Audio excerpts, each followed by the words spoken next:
Depuis environ 2 siècles, l'aviation a été un véritable domaine à innovation. Et dans cette vidéo, je vais vous donner 3 innovations qui ont marqué l'ère de l'aviation et qui ont été améliorées au fil du temps. On va partir de 1910 jusqu'à aujourd'hui. Et on est parti direct avec la vidéo.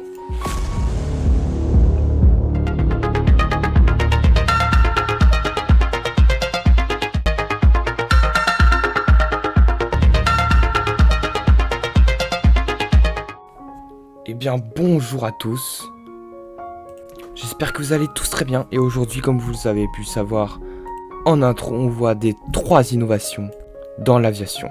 Vous allez voir qu'il y en a des très grosses et il y en a une un peu plus petite que je trouve un peu plus petite mais qui est quand même bien importante.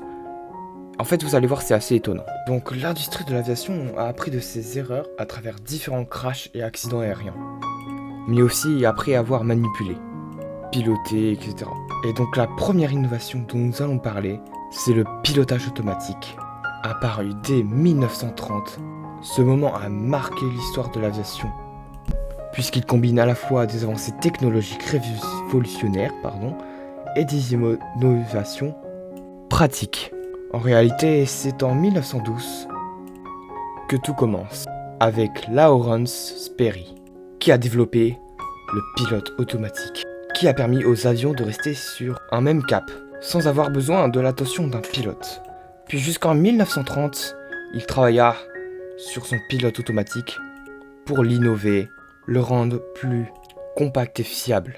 Donc aujourd'hui, bien sûr, on a aussi les pilotes automatiques sur les voitures, mais du coup, maintenant, on a aussi les pilotes automatiques des avions, qui servent principalement aux atterrissages, mais aussi ils servent quand il y a des turbulences, ou quand on passe dans des zones nuageuses, ou quand il y a du brouillard, qu'on ne sait pas visible, sur des avions de ligne bien sûr. Donc le pilote automatique est assez utile finalement. Les pilotes automatiques ont été développés initialement pour la tenue d'altitude, ou de cap. Mais au fil du temps, et maintenant à aujourd'hui, les pilotes automatiques ont été améliorés et innovés pour inclure des nouvelles fonctionnalités plus avancées, comme par exemple maintenir l'assiette d'un avion, et aussi simplement pour la navigation automatique. Donc au fil du temps, les pilotes automatiques évoluent et continuent d'évoluer pour devenir plus performants, plus fiables, etc. Pour répondre aux besoins changeants de l'industrie de l'aéronautique. Donc aujourd'hui, on retrouve principalement les pilotes automatiques sur les avions modernes. Et donc ce qui marque vraiment une étape importante, c'est le premier décollage entièrement automatisé. Et ça, c'est vraiment un gros truc. Vraiment là, on a attaqué direct avec une innovation énorme. Donc peut-être qu'en cliquant sur la vidéo, vous vous êtes dit innovation, ouais, ça veut plus dire nouveau truc. Mais oui, là, je vous parle quand même de 1910. Mais vous inquiétez pas, on regardait jusqu'à la fin, puisqu'à la fin, on a une toute dernière innovation, comme je vous l'ai dit tout à l'heure. Et vraiment, cette innovation, moi non plus, je m'y attendais pas. Vous allez voir.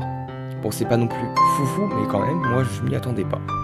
On va aller crescendo comme ça. Là, on va aller sur une autre innovation. C'est un peu sur les mêmes années, mais vous allez voir à la fin. Vraiment, j'en reviens toujours pas. En tout cas, si vous voulez plus d'épisodes comme ça, dites-le moi, parce que moi, j'aimerais bien voir d'autres innovations comme ça. En plus, il y en a pas mal, hein, parce que là, on est que sur 3 petites, mais il y en a d'autres, Donc, on continue directement. Donc, ensuite, toujours dans les mêmes années de date, comme je vous l'ai dit tout à l'heure, vers 1910, on commence à exploiter le concept de propulsion à réaction. Donc, tout ce qui est moteur à réaction, avion à réaction, on peut parler. Voilà, tout ça, quoi.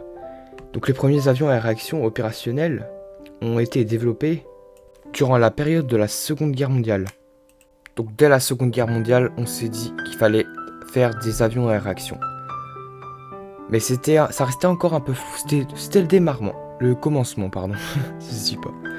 C'est qu'après, dans l'après-guerre, que les avions à réaction sont devenus courants dans les forces militaires, mais aussi progressivement ont été adaptés au vol civil, vers 1940 à peu près. Donc je sais pas si vous connaissez un petit peu le fonctionnement de moteurs à réaction, en tout cas moi, je vais vous l'expliquer un petit peu. Donc en fait, le moteur à réaction aspire l'air à l'avant, puis il comprime l'air tout en mélangeant l'air à du carburant, donc du kérosène. Puis ensuite, les gaz chauds résultants sont expulsés à très grande vitesse à l'arrière de l'avion, ce qui crée une poussée et propulse l'avion vers l'avant. Voilà, maintenant vous connaissez un petit peu le principe de l'avion à réaction, du moteur à réaction. Après tout ça, c'est un domaine bien précis, je sais pas, je pense en faire une petite vidéo pour vous expliquer plus en détail parce que là, il y aura pas trop d'images, d'illustrations et voilà, je vous explique en vite fait, en bref, pour que vous compreniez un peu. Bref, on passe à la suite.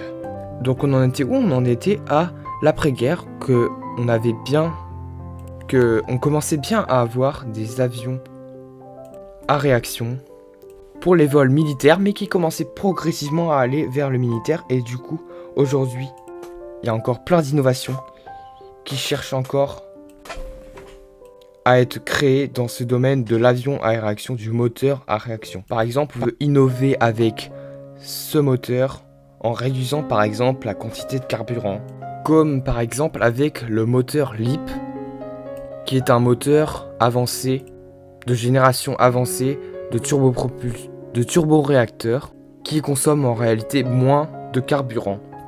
Vous allez voir qu'il y a plein de petites innovations avec ce moteur qui sont très courantes. Par exemple aussi, il y a des petits problèmes depuis que les moteurs, en fait ça fait un peu de bruit. Je sais pas si vous avez déjà pris l'avion avec ce type de moteur, mais en fait vous voyez que ça fait pas mal de bruit. Enfin moi particulièrement ça me gêne, en fait ça me fait des bouchons, des espèces de bouchons dans les oreilles. Je sais pas si ça le fait à certains, mais du coup on cherche à éviter le bruit, à le réduire en fait. On cherche à réduire le bruit.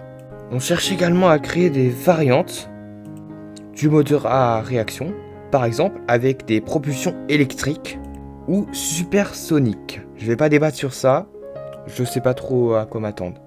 En bref, ces moteurs ont marqué un changement radical par rapport aux anciens moteurs à hélice.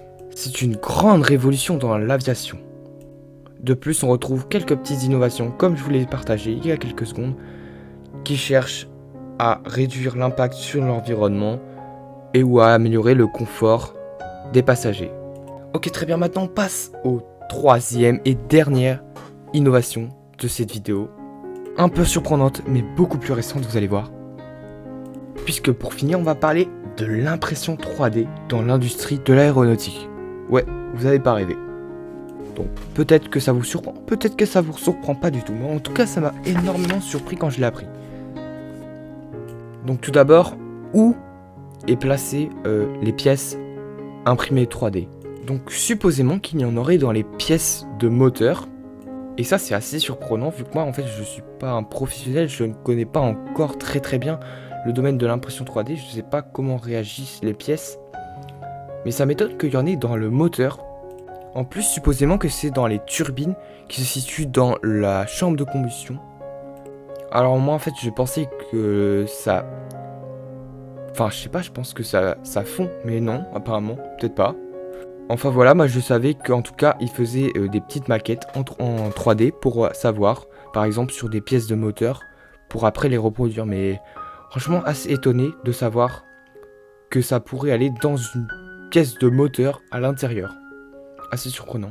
Je viens de voir qu'en fait, ils faisaient ça avec des matériaux spécifiques qu'ils imprimaient après. Enfin, c'est tout un truc assez complexe. Mais bon, on va pas débattre sur ça vu que nous, on veut savoir sur quelle autre pièce de l'avion ils peuvent mettre des pièces 3D.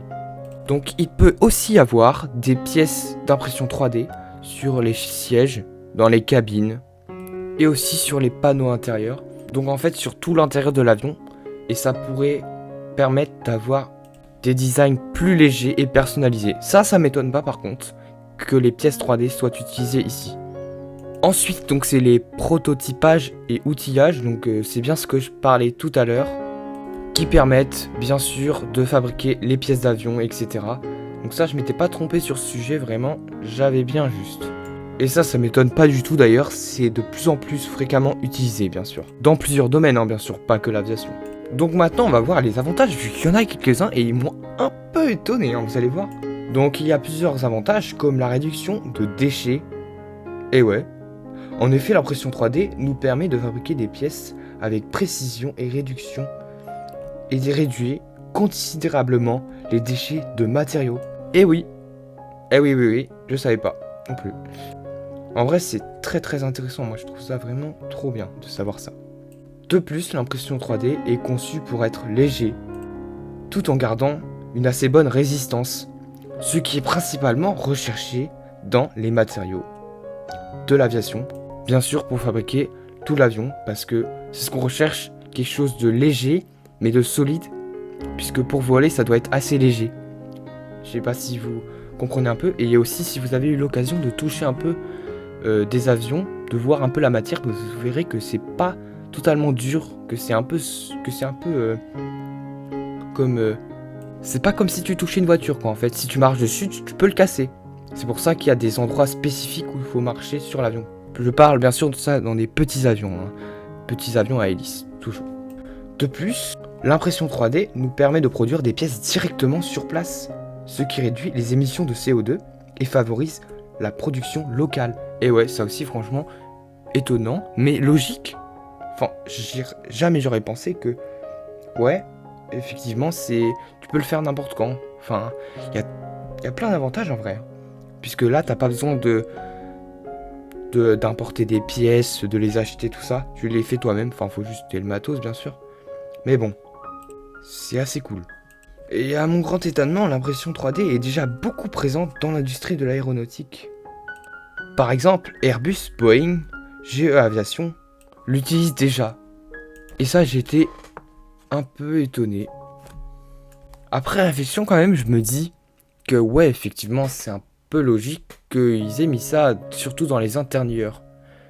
Mais toujours, vraiment, je reviendrai toujours pas qu'ils mettent ça dans des pièces de moteur. Ça, je pourrais jamais, je comprends pas. Mais bon, en tout cas, c'est fait par des professionnels et tout ça. Enfin, moi, je vais vous dire merci d'avoir suivi cette vidéo. J'espère que je vous aurai appris un maximum de choses. Et si vous voulez suivre d'autres épisodes sur des innovations un petit peu comme ça que je vous balance, pour que vous appreniez, bah dites-le moi. Et n'hésitez pas à mettre aussi un petit pouce bleu. Vraiment, ça me fait extrêmement plaisir pour mon début, parce que là, j'ai besoin de soutien. Alors, merci à tous. Et on se retrouve la prochaine fois pour une prochaine vidéo. Allez, à plus.